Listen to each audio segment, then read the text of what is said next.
es bien difícil, tal como Christopher interpreta en el texto. Efectivamente es difícil, no pueden dos personas, ¿no?, persuadirse mutuamente sobre algún tema. Por ejemplo, si yo les preguntase, ¿el Bolívar es mejor que el Stronger o el Stronger es mejor que el Bolívar? A ver, entremos en discusión. Y entonces cada uno obviamente va a argumentar, ¿no? Va a emitir juicios de valor, etcétera, y finalmente tal vez los bolivaristas no van a poder convencer a los strongistas ni los strongistas al Bolívar, ¿no? Y entonces eh, dice Frondizi, al final van a decir, ¿no? Si son, como dice Frondizi, si se dan cuenta de alguna manera, digamos, ateniendo al sentido común, ¿no? O si más o menos son cultos, dice Frondizi, ¿no?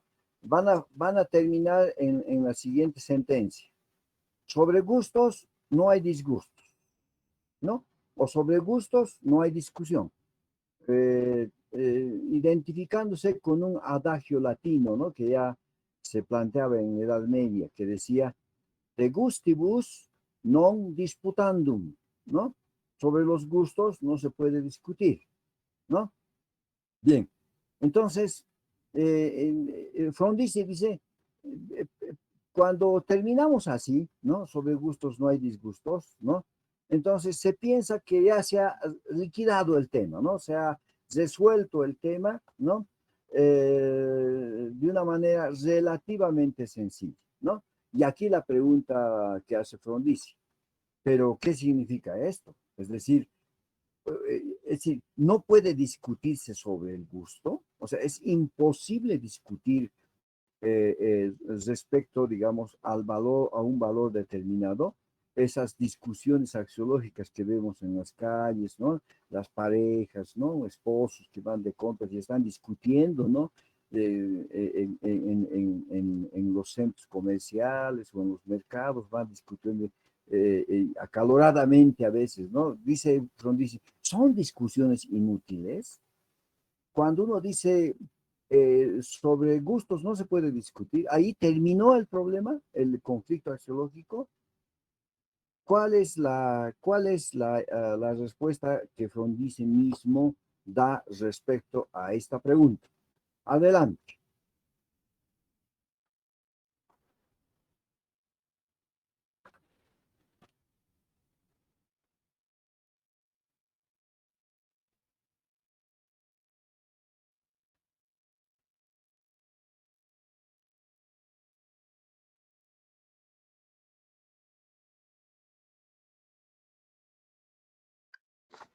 ¿Me permite, licenciado? Sí, Jaime. Bueno, es como si se llegara a un estado de empates, ¿no? Como llegara en ajedrez a tablas de ese estado, pero ese empate no dirime, diríamos, para a favor de quién o cuál es el juicio de valor que podría ser el, entre comillas, digamos, en este instante más racional, o cuál es el que podría valer como tal. Entonces, en el texto al final dice, si, Frondizi dice, si fuera así y si lo lleváramos, diríamos, a ese nivel de que todos los gustos son respetados, no hay forma de que yo pueda imponer ni el que me contradice tampoco, pero ambos no pueden estar de acuerdo, porque interpretando un poco a Frondizi, se estaría incurriendo en un campo incluso de anarquía, porque no puede ser que varios gustos sean a la vez valederos como tal. Ajá, ajá. Efectivamente, va por ahí. Ahora, claro, eso tiene consecuencias, ¿no? Es decir, hoy en día ustedes escuchan bastante en los medios de comunicación y también, claro, en textos, ¿no? O en la discusión académica, ¿no? Se habla mucho de la tolerancia, ¿no? Esa idea que dice el respeto al otro, sobre todo en términos de interculturalidad, ¿no es cierto? O sea, yo tengo una determinada cultura, tengo mis valores, ¿no? Mi propia jerarquía de valores y tú tienes la tuya. Por lo tanto, yo te respeto, tú me respetas, ¿no? Y entonces eso en la vida cotidiana se da pues, ¿no? O sea, por ejemplo, un edificio de departamentos, ¿no? Entonces, claro, hay una familia, digamos, que profesa los valores populares, digamos, digámoslo, andinos, ¿no es cierto? Y hay otra familia que en gran parte de su vida han vivido en el exterior y entonces tienen otra mirada de la realidad. Y entonces, claro, cada semana, ¿no? O cada cierto tiempo, digámoslo así, los de arriba hacen fiestas y emiten ruidos, etcétera, ¿no?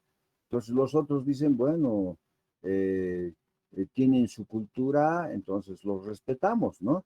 Pero ya el ruido, ¿no? Todas las semanas, ¿no? Cada 2 semanas, etcétera, ¿no? Que se emite en una fiesta, etcétera, ¿no? Entonces finalmente uno explota, ¿no? Entonces por eso se dice, la tolerancia tiene sus límites, ¿no? Si yo te respeto, está bien, todo el derecho de hacer fiestas, etcétera, pero por favor, no puedes interrumpir o no puedes interferir mis actividades cotidianas. Por ahí, justo en ese momento, usted está leyendo un libro y si hay ruido en el departamento de arriba, ¿no? Entonces se plantea, ¿no? Se plantea nuevamente el conflicto axiológico, ¿no? Entonces, cuando ya esto sigue y sigue, y entonces los límites de la tolerancia. Entonces, uno va donde el otro dice, tú no puedes hacer esto, por esto, y el otro yo puedo hacer porque me gusta. Y entonces ahí sí entra, ¿no es cierto? Que tu cultura, que la mía, que es mejor, que no, que esto, que... Bueno, miren ustedes, ¿no? Es decir, así nos movemos, ¿o no es así? Es decir, nuestra realidad actual así es, ¿no? ¿O no? O cómo piensan ustedes? ¿Así vivimos ahora o no? Porque los postmodernos, ¿no? No, desde el origen de la filosofía moderna, ¿no? Desde Descartes, el padre del racionalismo, ¿no? La subjetividad, ¿no? Es decir, la individualidad, ¿no? En términos prácticos, ¿no? La filosofía desde los inicios de la filosofía moderna, ¿no? Desde sus inicios, ha subrayado mucho el papel fundamental del sujeto, lo subjetivo del sujeto. Y entonces todo eso, claro, ha recorrido el siglo XX y hemos llegado al siglo XXI, y al final parece que todos somos subjetivistas, ¿no? Tú tienes tu cultura, yo tengo mi cultura. Tú tienes tu lengua, yo tengo mi lengua. Tú tienes tu casa del sentido, yo tengo... entonces, ¿qué es lo que... Es decir, el siglo XXI, ¿no? Es una sociedad subjetivista. Hemos llegado a decir, porque claro, muchos comentan y dicen, no, la sociedad actual es una sociedad de consumismo, de individualismo, de utilitarismo, etcétera. Entonces ahí el concepto de individualismo, que en términos filosóficos tiene que ver con lo subjetivo, ¿no? Con lo subjetivo. Entonces, a ver, usted salga un poco ese análisis, ¿no? Porque al final, lo que está diciendo Fron dice, si fuera cierto, ¿no? Si fuera cierto eso de que, bueno, allá tú con tu gusto y yo con mi gusto, ahí terminó el conflicto axiológico, pero ¿qué connotaciones tiene decir eso? ¿Qué connotaciones tiene en la vida cotidiana? ¿No? ¿Qué consecuencias trae eso? ¿No? Porque como se ha indicado, ¿no? Eh, en ese sentido, nuestra experiencia axiológica es personal, única, especial, como dice Fromm, dice, es privada, ¿no? Al que no queremos renunciar, ¿no? Al que nos adherimos, a veces con todas nuestras fuerzas, ¿no? Y entonces, ¿cuál sería el comentario que ustedes tienen sobre esto? Adelante, señores. Licenciado, buenos días. Me llama a la reflexión su Sí, comentario Michelle. y me hacía una pregunta, ¿no? Ahí pienso que son gustos culturales. Por ejemplo, la comida, ¿no? Póngase que vivimos en la región andina y una comida clásica es la huatia, ¿no? Cocinada en tierra. Y bueno, los que hemos vivido ahí, pues valoramos y queremos mucho esa comida. En cambio, póngase usted que alguien vive pues por las costas del océano, ¿no es cierto? Ahí le va a encantar tal vez el calamar, el pulpo, etcétera. Entonces pueden ser gustos culturales, ¿no? Primero.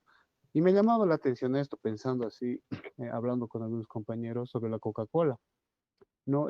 Bueno, a mí me ha tocado vivir un efecto dramático sobre la salud y pues desde ahí he cambiado mi forma de beber los líquidos, ¿no? En ese sentido ya valoro mucho el agua, ¿no? Y cuando uno investiga, pues se encuentra que este tipo bueno, bebida ocasiona pues enfermedades desastrosas en el cuerpo. Entonces, me hacía la pregunta cuando usted comentaba lo siguiente, decía, ¿no? Hay ciertos gustos que son de alguna manera impuestos de manera persuasiva. Es mi pregunta, ¿no? Porque yo cuando comento con compañeros, compañeras, hay que tomar agüita, les digo, no es dejarlo, igual es líquido a Coca-Cola, ¿no? Pese al argumento que se les da. Eso, licenciado. Bien, ¿la autora quiere complementar algo eso? A ver, adelante. Sí, sí, sí. El tema es interesante cómo se va complicando, ¿no? Porque si retrocedemos el valor queda estático en el momento, porque puede volverse a repetir, digamos, la contradicción, pero ya no va a ser el jale a lo mismo de lo que ha habido antes, ¿no? Obviamente puede continuar y varias veces. Pero en cuanto a lo que habla el compañero respecto al gusto, ahí entra el valor estético, ¿no? Porque si bien tenemos la tradición de tener cierto tipo de alimentos, ¿ya?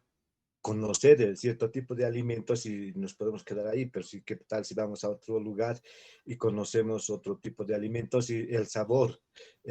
Ahí entra la parte estética que nos permite, ¿no? Gustar también de eso. Ahora, en el tema de la Coca-Cola, claro que eso tiene otro carácter valorativo, ¿no? Y eso requiere posiblemente de hacerle un seguimiento a la Coca-Cola desde su producción, todo eso. Pero me quedo con lo que es el valor estético que le puede dar uno, ya, que puede entrar por el sabor, que puede entrar por los ojos al hecho. Ajá. Me quedo. Sí, sí, sí. Adelante, Adrián.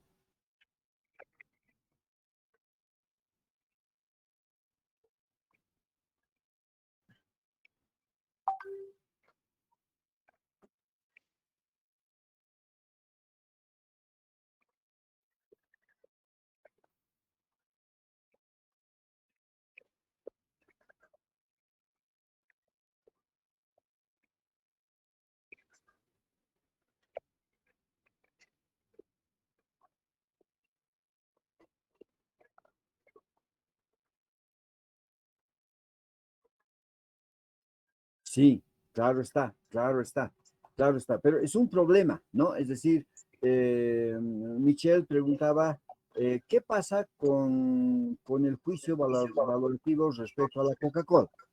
Sabemos que la Coca-Cola llega a todos los rincones del mundo, ¿no? Gusta a gran cantidad de personas en el mundo. Entonces, ¿qué es lo que ha pasado? No, claro, ahí uno puede hablar ya que, ¿no? Una determinada cultura impone a través de los medios cierto tipo de valores y las personas, ¿no? En tanto no tienen un juicio crítico, se dejan convencer, persuadir y finalmente terminan, ¿no es cierto?, consumiendo un determinado producto, ¿no? Puede pensarse así, ¿ya?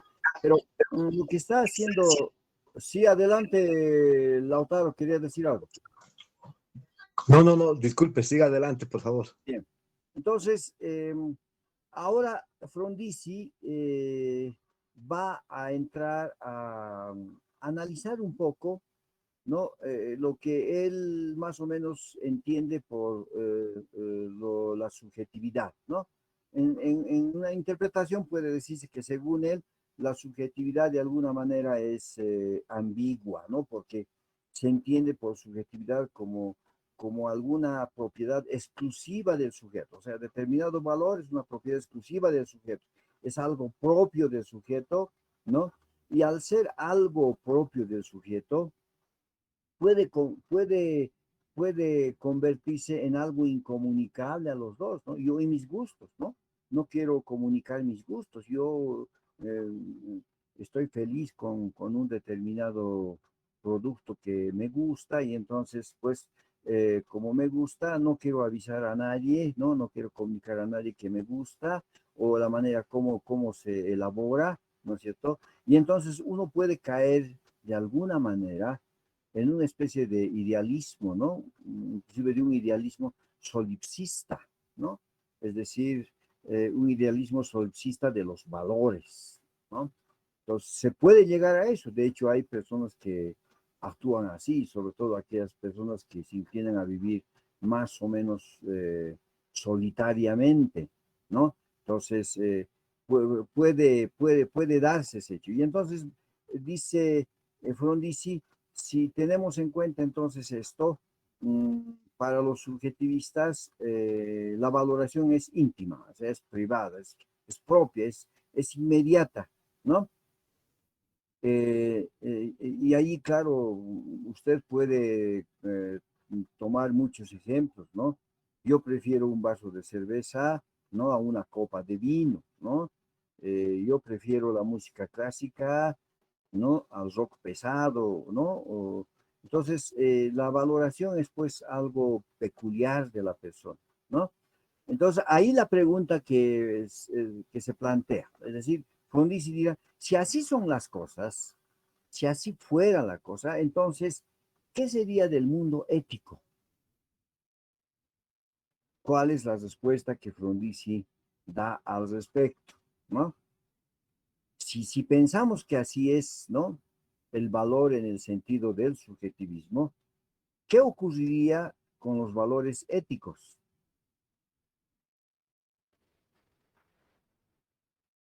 Licenciado, Sí, Raquel.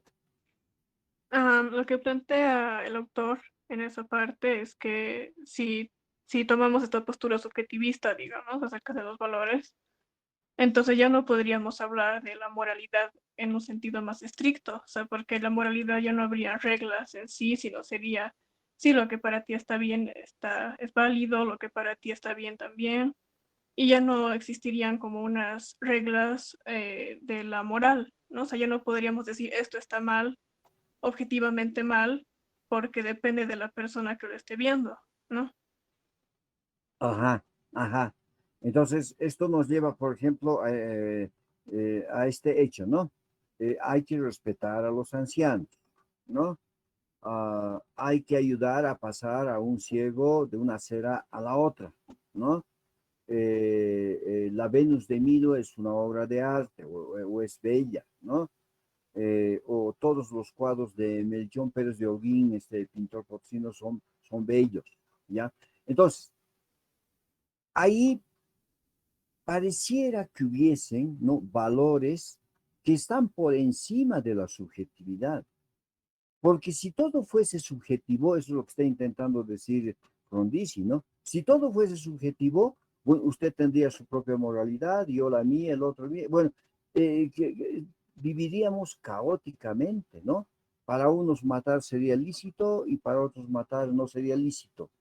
Para otros realizar actos delincuenciales sería lícito, para otros no, pero como entonces ya no habría leyes, ¿no? Ya no habrían normas, no habrían reglas, y entonces, claro, cada cual con su gusto, ¿no? ¿Qué serían de las sociedades? ¿Y cómo interpretarían esta respuesta que da Frondizi y que la ha explicado Raquel? Adelante. Licenciado, una pregunta, me llama la atención, ¿no? Sí, Michelle. ¿Acaso lo subjetivo no está condicionado por lo objetivo? Es decir, que yo tomo, digamos, experiencias, voy a acuñar eso que también Frondizi habla, ¿no? Las experiencias que uno toma de ahí lo interioriza y desde ahí genera valores o juicios de valor, ¿no es cierto?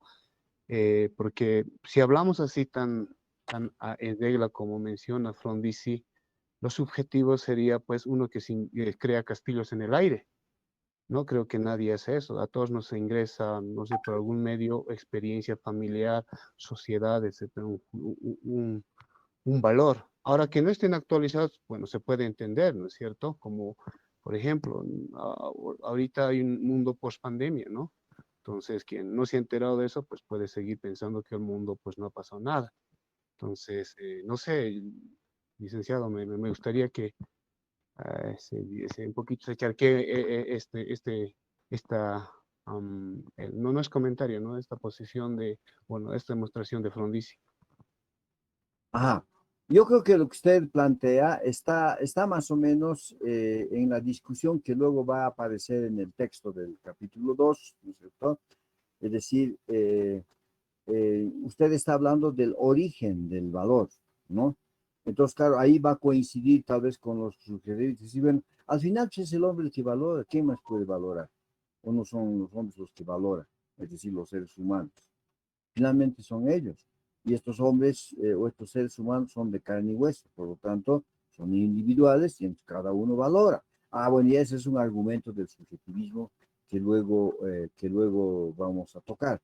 Pero claro, se podría adelantar diciendo que, bueno, al final parece que es así también, ¿no? Porque a alguien le gusta, no sé, en un principio, ¿no? En algún momento, como decía Lautaro, habría que ver el origen de la Coca-Cola. Alguien, ¿no? Alguna persona, ya sea por accidente o intencionalmente, ha elaborado una bebida, ¿no? Después de hacer muchas experiencias y entonces el resultado es la Coca-Cola, ¿no? Entonces, individualmente, ¿no? Genera un valor, ¿no? Subjetivo y dice, esto es rico, ¿no? Muy bien.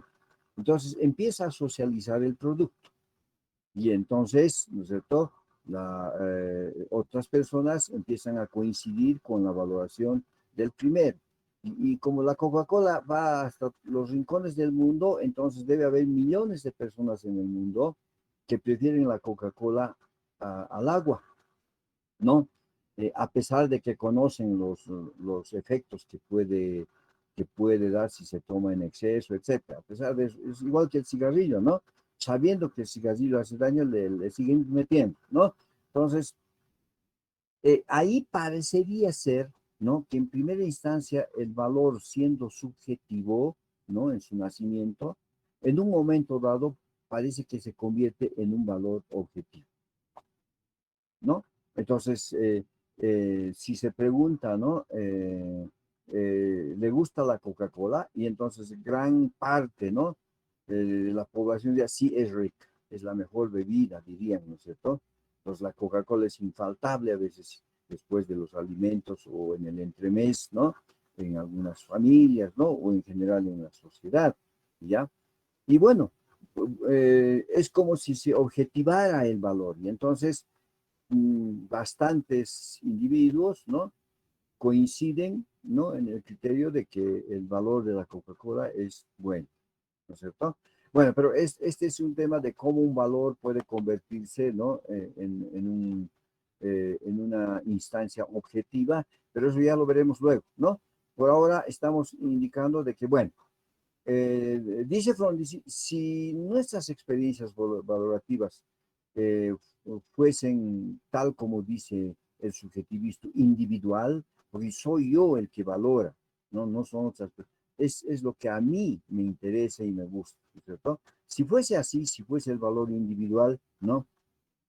Y válido, digamos, entonces se pregunta Frondizi, ¿para quién sería decente? ¿Para quién sería educado? eh, eh, ¿Para quién sería el pecado? ¿No? Es decir, si yo soy profesional, ¿para quién sería profesional? ¿No? Entonces, dice pues Frondizi, ya casi tomando una posición, ¿no? Porque miren ustedes, él está de entrada haciendo una especie de cuestionamiento al subjetivismo, ¿no? Con eso nos está diciendo que él parece ser que se va por el lado del objetivismo, ¿no? Porque en esta parte del capítulo, ¿no? Él está haciendo ya un primer cuestionamiento al subjetivismo, ¿no? Y entonces va a lanzar otro argumento y decir que, bueno, si se puede medir el valor por su intensidad, ¿no? Si una emoción individual, ¿no? Puede medirse por la intensidad que tiene, entonces, claro, eh, eh, el mayor valor tendría, y eso es el ejemplo que pone él, ¿no? El melodrama de una telenovela, ¿no? que Romeo y Julieta o Hamlet, ¿no? O en el caso de nuestras obras literarias nacionales, ¿no? Es decir, parece ser entonces que Protágoras, el filósofo griego, tenía razón, ¿no? Es decir, el hombre es la medida de las cosas, ¿no? Entonces, en ese sentido, pues claro, es el hombre el que valora, es su propia valoración íntima, ¿no? Y claro, y el problema, el primer problema que plantea es entonces, ¿qué pasa con lo ético? A ver, ahí nosotros supuestamente nos regimos por ciertos valores, ¿no? Sociales que son generales para todos, ¿no? Por eso es que no podemos, por eso es que debemos respetar al prójimo, porque hay una ley, ¿no? Que nos dice que no debemos hacer eso, ¿no? Hay cierto tipo de deberes de los ciudadanos, ¿no? Por el cual nos movemos, ¿no? Porque si aceptamos que todo fuese subjetivo, viviríamos, ¿no? En aquellas sociedades, ¿no? Antes de de los contratos sociales, ¿no? Como Hobbes decía, la guerra de todos contra todos, ¿no es cierto? Cada uno con su propia moralidad, entonces una guerra total y así obviamente la especie humana se extinguiría, ¿no? Y entonces hace falta un contrato social, que es lo que llamamos constitución política del Estado, que hace posible la convivencia social, ¿cierto? Es decir, hay un conjunto de valores, ¿no? Valores, ¿no? Que el Estado, ¿no? Han difundido, ¿no? A través de la constituyente y todo aquello, y todos estamos de acuerdo, ¿no? Estamos de acuerdo en que no se puede matar, estamos de acuerdo en que no se puede robar, ¿no? Entonces, pues, ¿cómo consideran ustedes, ¿no? Estas cuestiones que plantea hasta aquí Frondizi. Adelante. Yo quisiera dar mi palabra. Sí, Gonzalo. Yo creo que Frondizi, o sea, habla una cosa, pero bueno, hasta ahorita no hemos terminado de leer, pero serían esos valores que adoptamos de todas maneras temporales, ¿no? O de conveniencia, porque si hubieran ganado los nazis, por ejemplo, la Segunda Guerra Mundial, todo nuestro sistema de valores hubiera cambiado, ¿no? Nos haya gustado o no. Sí, o sea, tenemos constituciones distintas y lo mismo con las culturas prehispánicas, por ejemplo, ¿no? Culturas anteriores a esas, mesopotámicas, o sea, tenían esos valores que no necesariamente eran malos, pero sino han cambiado con el tiempo, ¿no? Por conveniencia. Y ahorita en la actualidad, por ejemplo, un valor de la vida general que todo el mundo ama o que lo tiene en su corazón, o sea, que valora la vida más que cualquier otra cosa. Por ejemplo, para los nórdicos no es lo mismo, ¿no? El valor de la vida como es para los cristianos, por decir. Los nórdicos pueden, o sea, viven para morir prácticamente, o sea, la religión nórdica. Y los cristianos te castigan por suicidarte, por así decirlo. Y esas cosas, o sea, son temporales en sí, porque van a cambiar en el tiempo. No se van a quedar para siempre. Ajá. Entonces, claro, usted estaría diciendo, de alguna manera, la respuesta es que hay una especie de intersubjetividad, ¿cierto? Hay algunos sujetos que eh, descubren o crean algo y que luego esto se generaliza y luego cada vez más personas se identifican con un determinado valor y entonces es un valor fundamental en una determinada cultura y entonces la intersubjetividad de alguna manera sería una posible respuesta al problema que estaría planteando Frondizi. Bien, finalmente en esta primera parte, Frondizi dice, muy bien señores, así planteadas las cosas, ¿no? Él dice, bueno, ¿tienen las cosas valor porque las deseamos? ¿O más bien las deseamos porque tienen valor? ¿Cuál de los dos es correcto? O ninguno de ellos, o uno de ellos, ¿no? Reitero. ¿Tienen las cosas valor porque las deseamos nosotros? Es decir, un objeto adquiere valor porque yo ¿no? Yo soy el que determino el valor como individuo, o más bien deseamos, ¿no? Deseamos porque los objetos ya tienen el valor con bastante anticipación al sujeto. Entonces yo voy a un museo y veo la Mona Lisa y ahí yo digo, qué bello, pero eso de decir qué bello no es una cosa íntima mía, individual, porque el valor bello está plasmado en esa obra y entonces el valor es anterior a la subjetividad. Ah, ¿no? Entonces, si el valor existe independientemente de un sujeto, ¿no? Tal como plantea el objetivismo, ¿no? Entonces, obviamente estamos hablando de otra postura, o sea, el objetivismo como tal, ¿no? Entonces, la pregunta concreta, ¿el valor depende de reacciones psicológicas, fisiológicas del sujeto? Y ahí estamos hablando del subjetivismo, ¿no? O más bien nos inclinamos, ¿no? Por cosas, ¿no? Evidentes que ante los cuales nosotros simplemente nos rendimos, ¿no? Tienen una fuerza impositiva tal que doblega de alguna manera nuestra voluntad. Eso dice Frondizi, ¿no? Es decir, yo veo por primera vez, no sé, las pirámides de Egipto, ¿no? Y ahí uno puede decir, el valor está plasmado, está ahí el valor. No es que yo le estoy poniendo el valor a las pirámides de Egipto, ¿no? Entonces, observo las pirámides de Egipto, mi voluntad y todo mi ser se doblega ante tanta magnificencia, ¿no? Y entonces, en ese caso, el valor parece ser objetivo. Entonces, la pregunta es, ¿no? ¿Los valores las creo yo como individuo o es que los valores están anterior a mi subjetividad? Y por lo tanto, serían objetivos. ¿De acuerdo? Bien. Entonces, ahora lo que va a hacer inmediatamente Frondizi en el texto es, va a intentar, digamos así, reproducir una discusión argumentativa de los subjetivistas con los objetivistas, ¿no? Es una especie de diálogo, ¿no? Él presenta más o menos así, ¿no? Los subjetivistas dicen esto, los objetivistas responden de esta manera. Los subjetivistas, ¿no es cierto?, contrarrestan o contraargumentan de esta manera y los objetivistas también, ¿no es cierto?, hacen su intervención, ¿no?, en réplica a lo que los subjetivistas. Y entonces, Frondizi va mostrando de alguna manera una especie de diálogo, ¿no?, de discusión, ¿no?, que hay entre subjetivistas y objetivistas, ¿ya? Y entonces ahora lo que vamos a hacer es lo siguiente.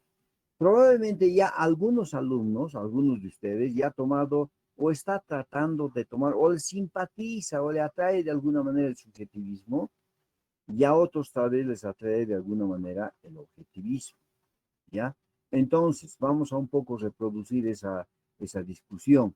Y entonces yo diría, algún alumno que más o menos, ¿no?, ha sido, o más o menos simpatiza con el subjetivismo, no estoy diciendo que lo sea, ¿no?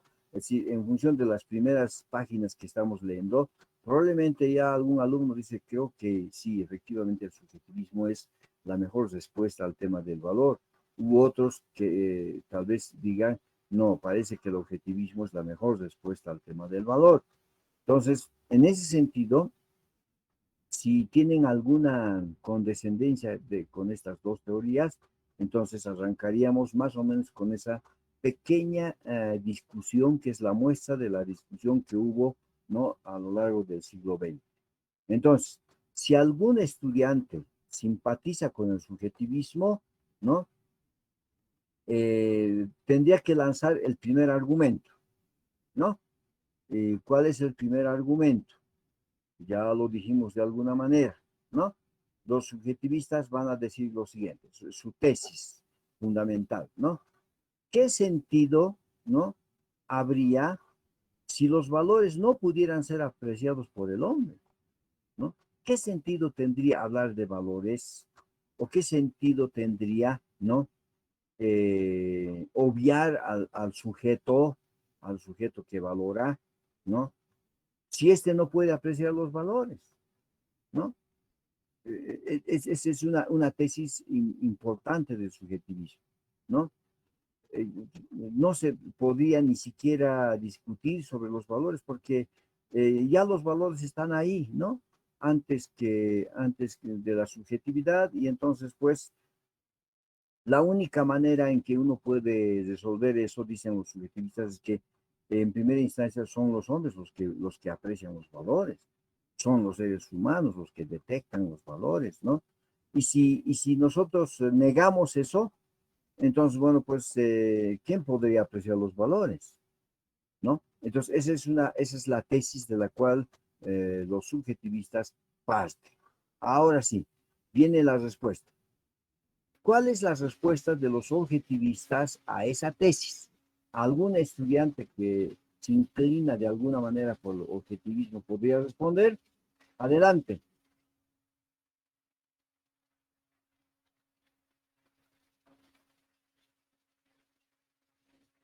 ¿Cómo respondería el objetivista? ¿No? De acuerdo al texto de Frondizi.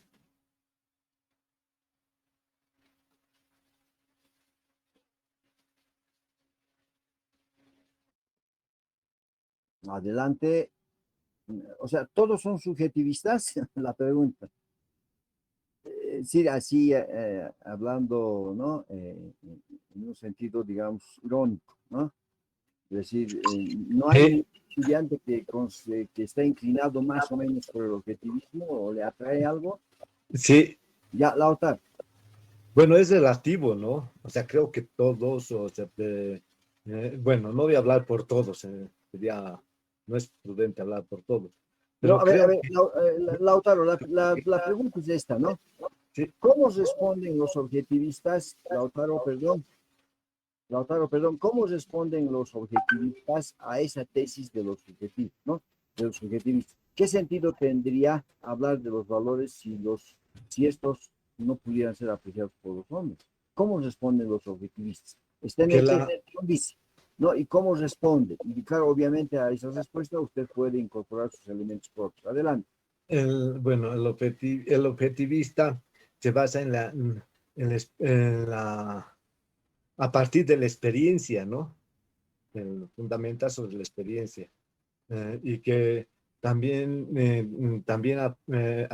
puede afirmar que se puede valorar lo que a uno no le desagrada o lo que a uno le desagrada.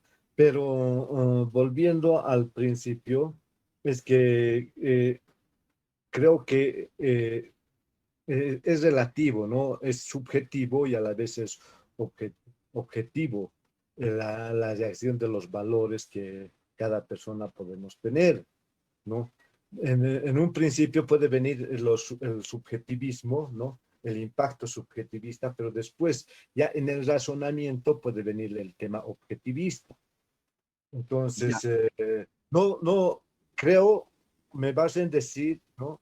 Que no podemos estar distanciados ni del subjetivismo ni del objetivismo, sino que estamos relacionando permanentemente eso para tener un valor, para llegar a concretar el valor, ¿no? A una determinada cosa, a un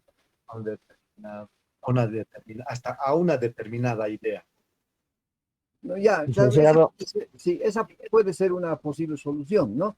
Pero aquí estamos viendo un poco la argumentación que hacen los subjetivistas y las respuestas que dan los objetivistas, ¿no? Bien, en este caso, a ver, Heinz, ¿quieres responder?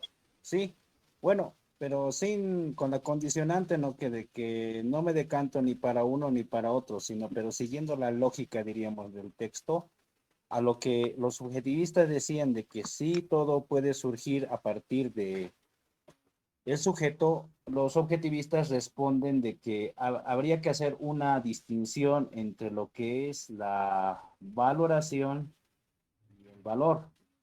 Los objetivistas aceptan de que sí, evidentemente sin un sujeto no habría pues como ver percibir los valores, pero confundir esa percepción con la propia valoración es lo que ellos reclaman. Que dice, hay una parte en la que dice es como confundir la percepción con el objeto percibido.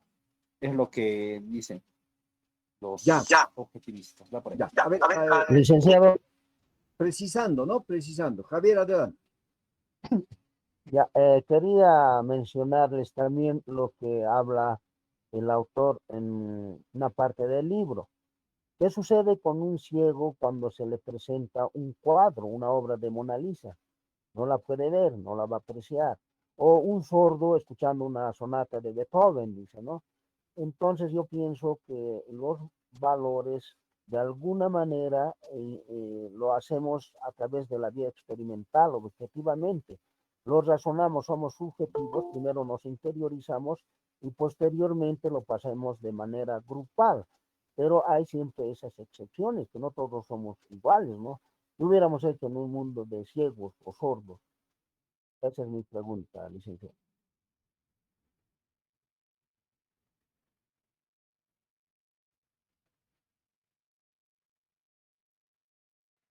Ya, sí.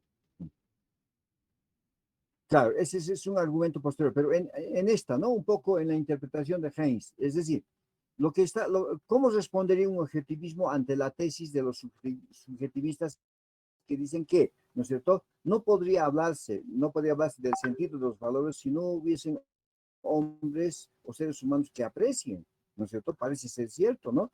Cuando uno se pone a pensar eso, bueno, claro, pero si no existiría el ser humano, ¿para qué sería valor la cosa? ¿No? Entonces, ahí la cuestión es que en la medida que existe el ser humano y tiene la capacidad de valorar, entonces es este el que crea el valor, no hay otra manera, no se puede pensar de otra manera. A ver, ustedes abstraigan al ser humano, no existe el ser humano, solo existe pura naturaleza. Y el valor, ¿quién puede decir que hay valor? Solo el hombre. Y entonces, como si es que no existiera, no habría quien valore. Parece ser cierto, ¿no? Esa tesis. Entonces, a ver, veamos cómo responden los objetivistas. Dice, bueno, lo que pasa aquí es que los subjetivistas están eh, confundiendo el valor con la valoración. Una cosa es el valor y otra cosa es la valoración. Efectivamente, dicen los subjetivistas, no negamos que haya valoración, ¿no? No negamos que haya valoración, pero dicen ellos, para que haya valoración es necesario que primero haya el valor, pues. Es decir, ¿cómo puede usted valorar si no existe el valor? Entonces, primero es el valor y solo después viene la valoración. Yo valoro sobre algo existente, ¿no? Entonces, pues, si no hubiesen valores, ¿qué cosa podríamos valorar los seres humanos? ¿No? Efectivamente, los subjetivistas tienen razón en que el proceso, ¿no?, de captación del valor se lo hace a través de la subjetividad. Está bien, es psicológico, etc. Pero no crean ellos el valor, o sea, no, solamente lo captan, ¿no? Una cosa es crear el valor y otra cosa es captar.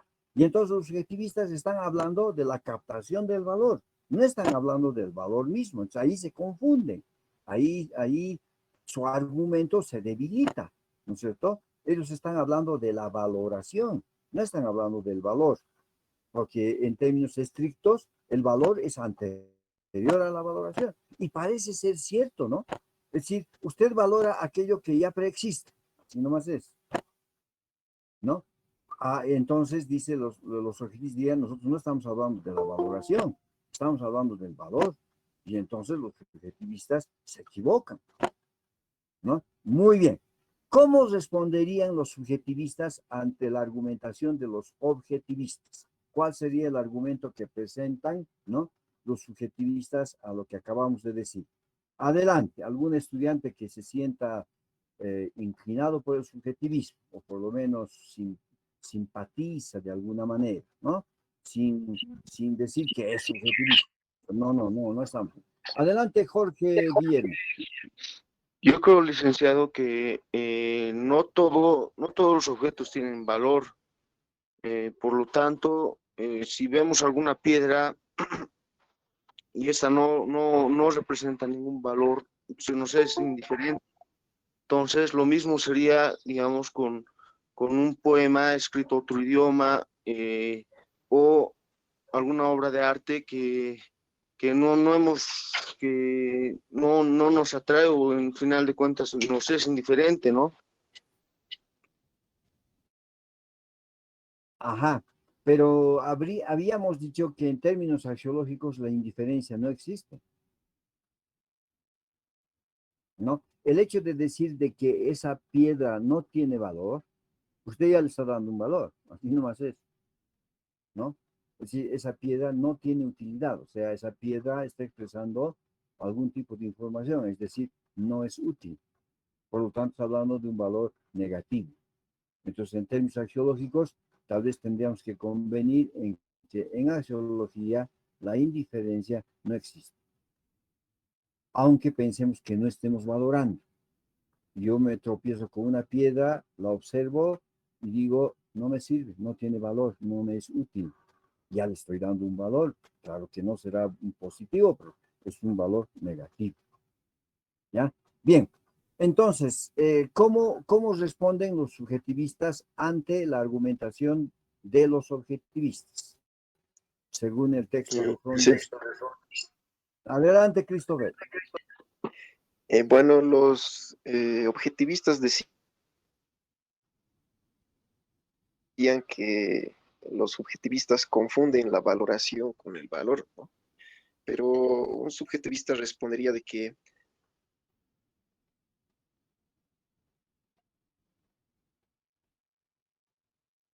valor Sí, Christopher, su se audio manifiesta no está cuando bien. Se en el escucha entrecortado. agrado, en la pura interpretación humana, ¿no? No hay valores que estén.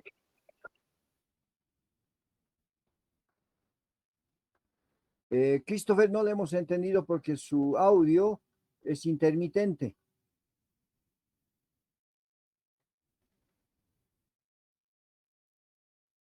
Bien, tiene problemas Christopher con el audio. A ver, otro estudiante, por favor. Profe, Sí, profe, bueno, lo que yo he entendido es que para los subjetivistas responderían que los valores son discrepancias entre las personas. Por ejemplo, la belleza de un cuadro, bueno, a mí puede considerar, un cuadro se me puede considerar bello, pero para otra persona este no puede tener el mismo valor, o sea, puede ser un disvalor, digamos, puede ser feo. sí. No, está bien. Pero si usted se pone frente a las pirámides de Egipto, ¿qué diría? Bueno, para mí personalmente puede ser hermoso, ¿no? Pero es lo que decían ellos, que para otra persona no puede tener el mismo valor. Pero si nosotros hemos leído algo de historia de la cultura, todos convienen en que las pirámides de Egipto son obras gigantescas y tienen un valor muy elevado de la cultura humana. O sea, alguien puede decir que las pirámides de Egipto son feas, que no sirven, no son útiles, no les gusta, etcétera. Alguien podría decir, sí, Adrián.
Claro, pero no sabemos bien, ¿no? Porque puede ocurrir lo siguiente, ¿no?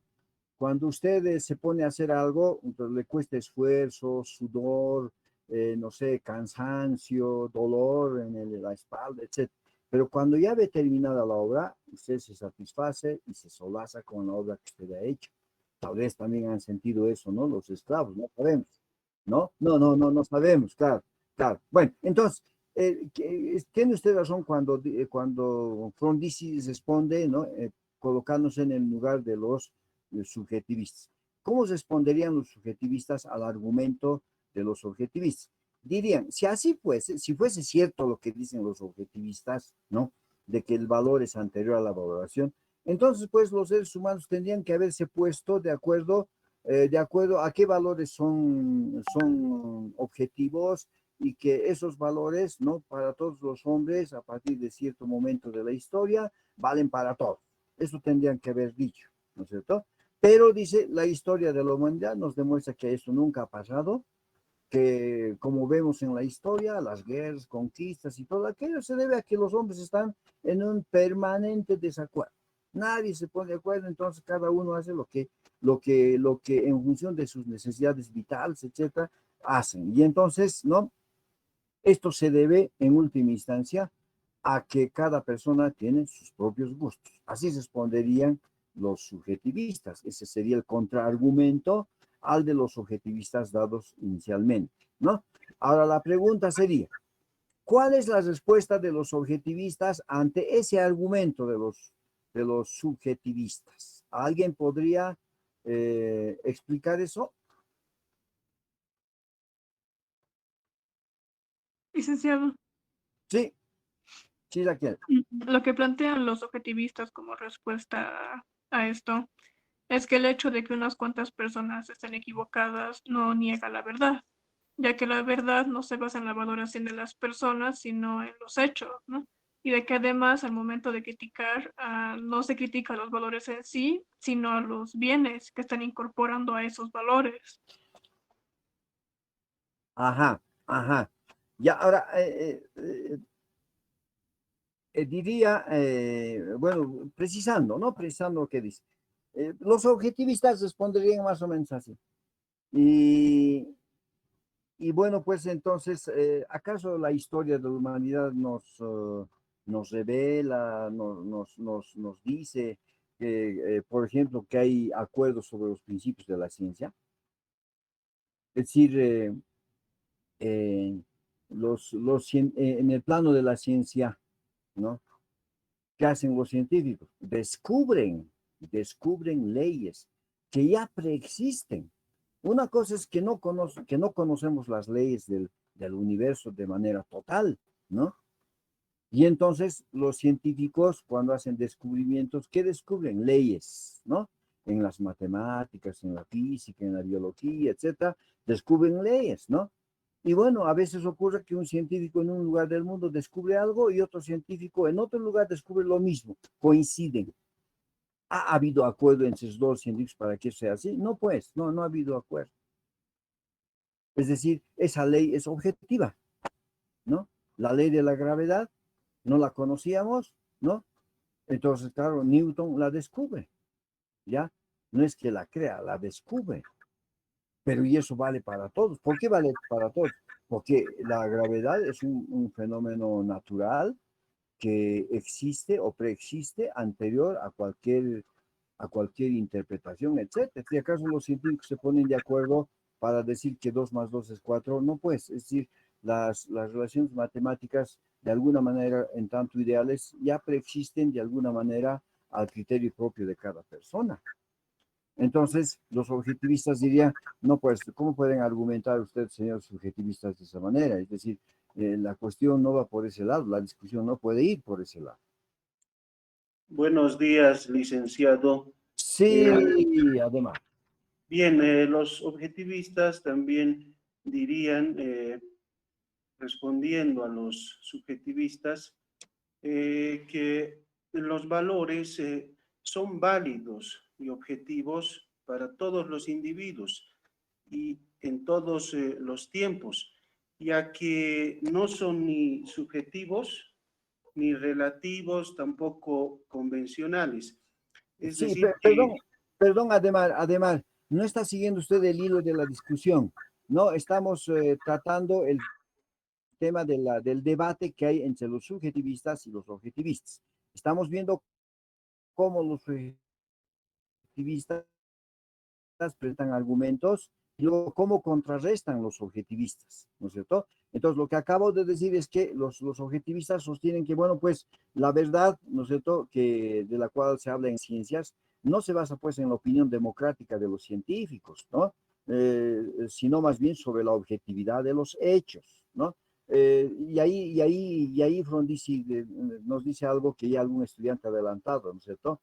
Dice, la opinión de mal gusto que tienen algunas personas en nada pues perjudica la belleza de una obra de arte, ¿no?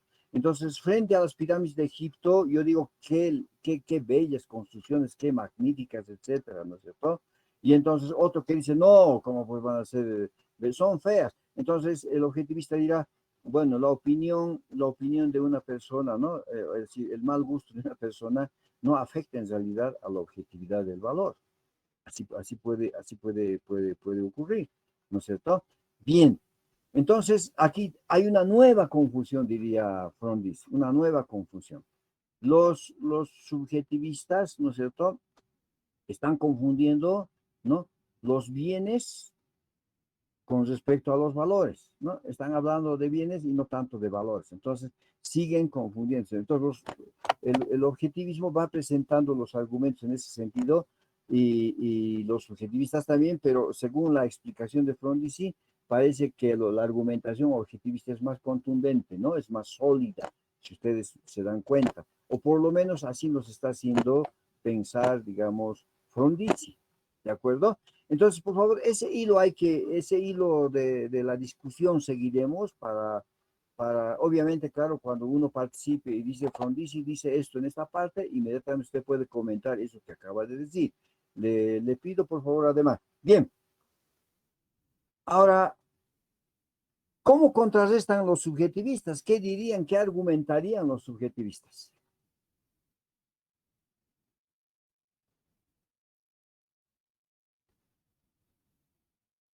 Bien, chicos, tienen que leer, por favor, hagan un repaso, una relectura, porque vamos a continuar con esto la siguiente clase, ¿ya? Entonces, además estamos viendo cómo se argumenta y cómo se contraargumenta, ¿no? A veces un poco la profundidad de los argumentos, ¿no? Eso es lo que en filosofía tenemos que aprender, cómo argumentamos y cómo contraargumentamos, ¿cierto? Entonces, pues eso es interesante, además de que el texto que hable de los valores y la filosofía, también el texto mismo como tal es un método, o sea, el método de la discusión, de la argumentación. Entonces, se estarán dando cuenta cómo funciona más o menos la argumentación, ¿no? Y eso es lo que tenemos que practicar y ejercitar a lo largo de nuestros años de estadía en la carrera de filosofía. Saber argumentar, contraargumentar, ¿no? Bien, entonces por favor hagan un repaso a esta parte del texto para proseguir la siguiente clase, señores estudiantes. Bien, entonces nos estamos comunicando la siguiente semana. Que tengan buen carnaval, por favor no vayan a lugares públicos, cuídense. bien, hasta luego, licenciado. Muchas gracias, Lee. Gracias, Lick. Hasta luego. Hasta luego, hasta luego. Gracias, licenciado. Hasta luego, hasta luego, hasta luego. Carnaval. Licenciado. Hasta